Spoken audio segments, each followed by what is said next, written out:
Hello guys, hello Capricorn. Welcome dito sa ating channel Capricorn. Alamin natin Capricorn kung anong messages, vibration, gabay energy para sa inyong lahat. Ito ay general reading. So, last 2 weeks to ng November 2024. So, general reading siya. So, tingnan natin Capricorn. Okay. First, 2 cards mo is number 7 and number 39. 9, 10, 11, 12, 3. Okay. So, number 7, ang blessing na posibleng matanggap mo sa last 2 weeks ng November is a blessing on the senses that give the world to you. So, siguro may mga problema ka Capricorn sa mga senses mo, 5 senses. Minsan yung iba nabibingi na, lumalabo yung mata. Pwedeng yung iba hindi makapagsalita dahil may mga problems sa kanilang throat or thyroid. Or yung iba kung ano man tong senses mo sa touch or anything, namamanhid or ganito ganyan, sinasabi ng bara sa'yo na posibleng may healing na parating. So, nakikita natin na posibleng may healing.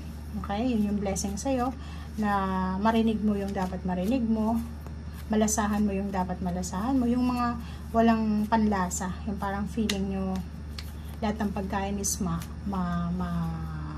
alat or blunt. So, sinasabi sa'yo dito na yun yung pwedeng blessings na matanggap mo. Number 39, it's 3. So, nandito si Archangel Gabriel para bigyan ka ng motivation, bigyan ka ng pag-asa, hope, and freedom, and then healing sa kung anumang kailangan mo ng healing.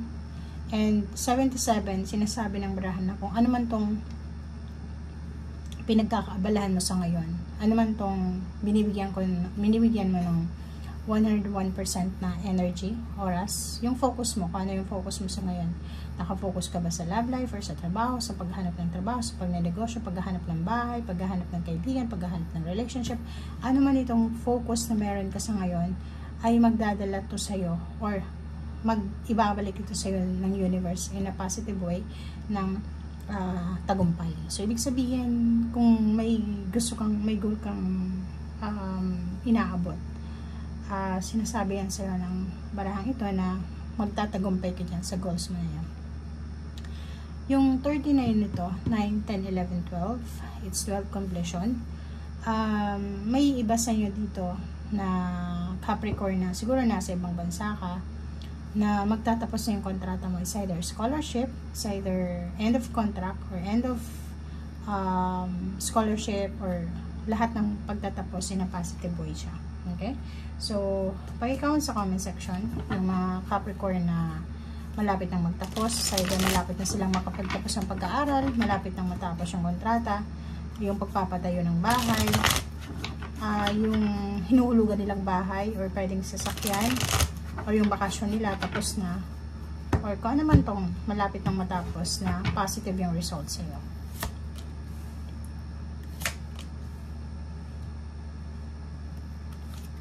Okay. So, kung makikita mo dito, mayroong 9 of Cups and Page of Swords and 8 of Swords. So, yung mga Capricorn dyan na parang wala silang oras para sa kanilang sarili. Like yung sobrang workaholic. Sobrang workaholic na Capricorn. Sobrang nagmumultitask sila. Yung parang wala na silang oras para magpahinga. Kahit sa gabi, mayroong part-time. May nagtatrabaho sa mga fast food chain. Kung nasa ibang bansa ka. Yung iba, naglilinis. Parang ganun sa gabi. Sa umaga, mayroon silang full-time. Nakikita ko siya dito na may posibleng good news na matatanggap ka. Ang good news na to is pwedeng isa sa minamanifest mo emotionally. Okay? So, ikaw lang yung nakakaalam niyan. So, paki-comment sa comment section kung ano yan na minamanifest mo emotionally. 9 of Swords. Nako.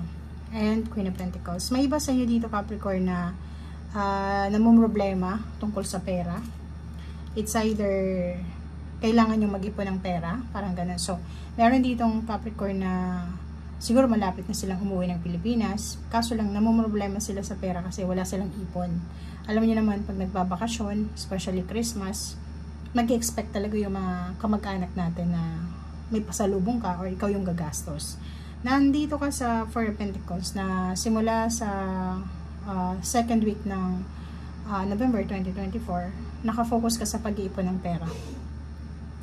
Nakita ko sa'yo dito yung eagerness na makapag-ipon ng pera. Gusto mong makalikom ng lump sum of money.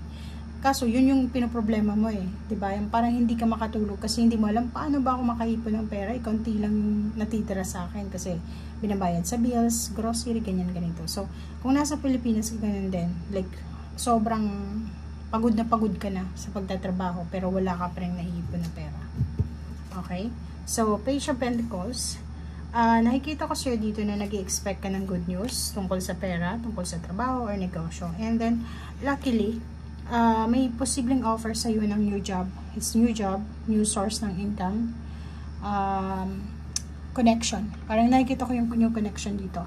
May new connection, may hindi mo siguradong trabaho to. So, parang nakita mo lang siya sa mga ads, or pwedeng sa website, or sa internet, sa Facebook, or sa lahat ng social media platform. Nakita ka, parang announcement lang siya. And then, hindi mo alam kung anong klaseng trabaho, pero alam mo nakikita ng pera. So, nakikita ko sa'yo dito na kinakailangan mo magdesisyon ng tama kasi kailangan mong i-weigh yung mga bagay-bagay kasi hindi ito biro. Itong papasukin mo na to kasi hindi mo alam, lalo na kung nasa ibang bansa ka. Okay? So, Ten of Swords. Nakikita ko sir dito, relationship or emotion. Mayroong mga reconciliation. Mayroong reconciliation, may renewal ng contract, renewal ng relationship, parang ganun. Meron tayo ditong nakikitang relationship na yung mag-ex pwedeng magkabalikan. Yung mga dating magkaibigan pwedeng magbati-bati sila this December. Mga kamag-anak pwedeng magbati-bati. So nakikita ko siya dito, pwedeng ikaw yung mag-o-offer ng apology or ikaw yung naghihintay ng apology, ikaw yung magpapatawad or ikaw yung papatawarin. So comment down below. Okay, so Seven of Swords, ako, Gemini energy, and High Priestess. Mag-iingat ka sa isang Gemini or mag-iingat ka dito sa dati mong kaaway or sa dati mong hindi ka kasundo.